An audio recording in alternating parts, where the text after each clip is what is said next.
بسم اللہ الرحمن الرحیم۔ اگر دولت سنبھال سکتے ہو تو کسی بھی نماز کے بعد انا اعطیناک الکوثر سینے پر ہاتھ رکھ کر پڑھ لیں، ذاتی مکان، گاڑی، بے تحاشا دولت آ جائے گی۔ محترم ناظرین، آج کا قیمتی وظیفہ میں آپ کو بتانے جا رہا ہوں۔ یہ ایک خاص عمل میں آپ کے ساتھ شیئر کر رہا ہوں۔ اس وظیفے کی اتنی برکت ہے کہ آپ کے بگڑے کام سنور جائیں گے۔ آپ کا دولت کا مسئلہ ہے، لڑائی جھگڑے کا مسئلہ ہے، گھر میں تنگ دستی، محتاجی ہے، گھر میں لڑائی جھگڑے بہت زیادہ ہیں، اگر کوئی بات نہیں مانتا، یا کاروبار اس میں برکت نہیں ہے، یا منافع نہیں ہے، یا کاروبار چل نہیں رہا، بس یہ ایک وظیفہ کرنے سے جو معجزات ہوں گے آپ دیکھتے رہ جائیں گے۔ اور کافی لوگ ایسے ہیں جو وظیفہ کر کے تھک گئے ہیں لیکن ان کو کامیابیاں نہیں ملتی، ان کے راستے میں اسی طرح کی رکاوٹیں ہیں، اسی طرح کی بندشیں ہیں۔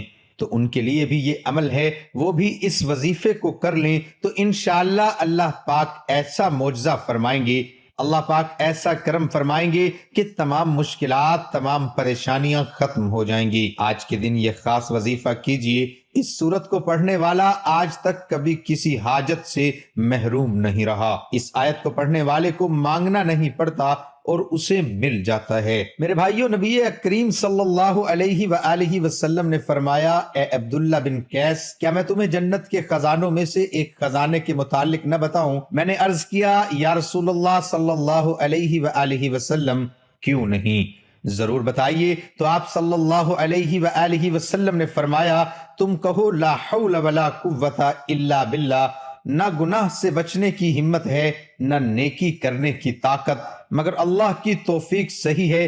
بخاری اور مسلم نے اس کو روایت کیا ہے۔ تو میرے بھائیوں، آج کا یہ جو وظیفہ ہے، اس کو کتنی تعداد میں پڑھنا ہے، کس وقت پڑھنا ہے، اور اس وظیفہ پڑھنے سے کیا کیا فوائد آپ کو ملیں گے، آج کی اس خاص ویڈیو میں ہم آپ کو اس کے متعلق سب کچھ بتائیں گے۔ حدیث پاک صلی اللہ علیہ وسلم کا ارشاد ہے، اے لوگو، اتنی عبادت کرو جو قابل برداشت ہو، کیونکہ اللہ ثواب دینے سے نہیں رک سکتا یہاں تک کہ تم خوف عبادت کرنے سے اکتا جاؤ گے۔ اب آپ نے اس سورت کو کیسے پڑھنا ہے، کس ترتیب سے پڑھنا ہے، یہ اب طریقہ کار جان لیجئے۔ جب تک آپ کو طریقہ کار نہیں پتا ہوگا پھر عمل اثر نہیں کرتے۔ کچھ خاص احتیاط ہوتی ہیں، تو اب اس کا طریقہ کار جان لیجئے۔ احتیاط میں سب سے پہلے یہ ہے کہ کس وقت آپ نے اس عمل کو کب کرنا ہے۔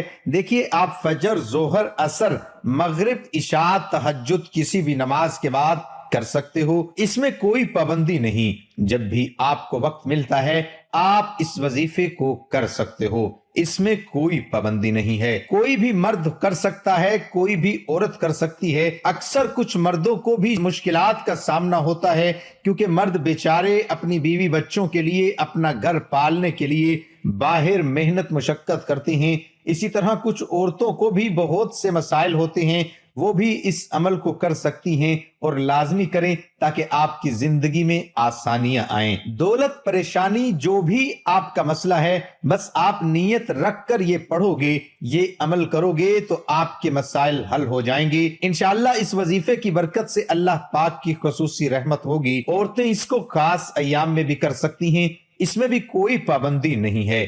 اگر پہلے آپ کوئی عمل کرتے ہیں، کوئی وظیفہ کرتے ہیں، کوئی تسبیح کرتے ہیں، اس کے فوراً بعد بھی اس عمل کو کیا جا سکتا ہے، اس میں بھی کوئی پابندی نہیں ہے۔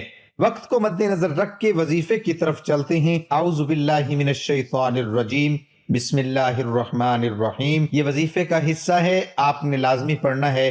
اس کے بعد آپ درود شریف پڑھیں گے، ایک بار میرے ساتھ بھی پڑھیے، اللہم صلی علی محمد وعلی آل محمد کما صلیت علی ابراہیم وعلی آل ابراہیم انک حمید مجید، اللہم بارک علی محمد وعلی آل محمد کما بارکت علی ابراہیم وعلی آل ابراہیم انک حمید مجید۔ یہ درود پاک آپ نے 7 بار پڑھنا ہے، آپ صلی اللہ علیہ وآلہ وسلم کی ذات پر۔ اور اگر کسی میرے بہن بھائی کو یہ درود پاک نہیں آتا، کوئی سا بھی پڑھ سکتا ہے جو اس کو آتا ہے، اور اگر کوئی بھی نہیں آتا تو وہ اتنا کہہ سکتا ہے، صلی اللہ علیہ وآلہ وسلم اس کے بعد آپ نے یہ سورت انا اعطیناک الکوثر پڑھنی ہے۔ قرآن پاک کی سورت کوثر کے نام سے بھی ہم جانتے ہیں۔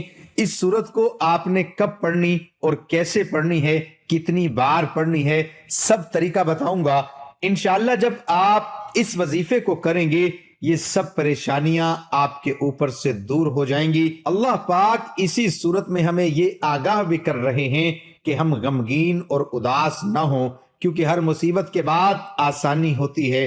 لہٰذا اگر کوئی اللہ تعالیٰ کے دین پر ایمان رکھتا ہے، اللہ تعالیٰ کے وعدوں پر کامل بھروسہ رکھتا ہے اور اللہ تعالیٰ کے کلام اور رسول اللہ صلی اللہ علیہ وآلہ وسلم کی باتوں پر مکمل یقین رکھتا ہے، تو وہ مصیبت کے بعد آسانی ضرور دیکھے گا اور اس کی زندگی میں تنگی کے بعد خوشحالی ضرور آئے گی۔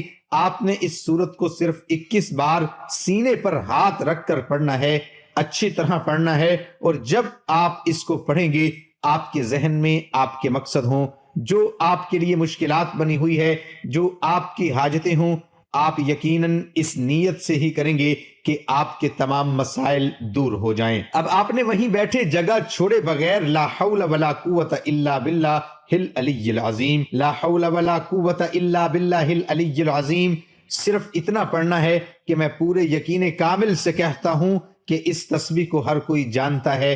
لا حول ولا قوت الا باللہ کا مطلب حضرت عبداللہ بن مسعود رضی اللہ عنہ فرماتے ہیں کہ لا حول ولا قوت الا باللہ کو میں نے رسول اللہ صلی اللہ علیہ وسلم کے سامنے پڑھا تو آپ صلی اللہ علیہ وسلم نے فرمایا کہ اس کا مطلب جانتے ہو کیا ہے؟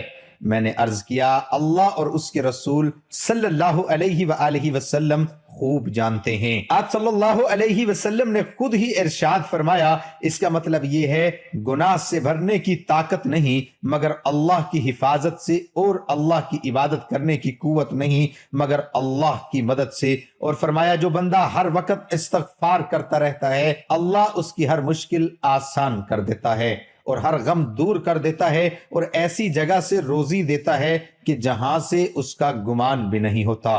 اس کی آپ نے 100 دانوں کی ایک تسبیح کرنی ہے۔ اس کے بعد آپ نے دعا کرنی ہے سبحان اللہ یا رب کریم، یا اللہ آپ کو اپنی شان کریمی کا واسطہ ہم گناہ گاروں پر اپنے گھر کے دروازے بند نہ کر، ہم سیاکار ہیں لیکن ہیں تو تیرے ہی بندے، تیرے سوا ہمارا کوئی سہارا نہیں۔ یا ذوالجلال والاکرام ہم تجھ سے اپنے گناہ کی معافی مانگتے ہیں، جو تنہائی میں کیا یا محفل میں کیا، نادانی میں کیا یا انجانے میں کیا، اللہ اپنی شان کریمی کے صدقے، اپنے کعبہ کی عظمت کے صدقے معاف کر دے۔ تمام دوستوں سے گزارش ہے کہ اللہ تعالیٰ کے 99 ناموں میں سے ایک نام ضرور ٹائپ کریں۔ اللہ ہم سب کا حامی و ناصر ہو۔ اللہ حافظ۔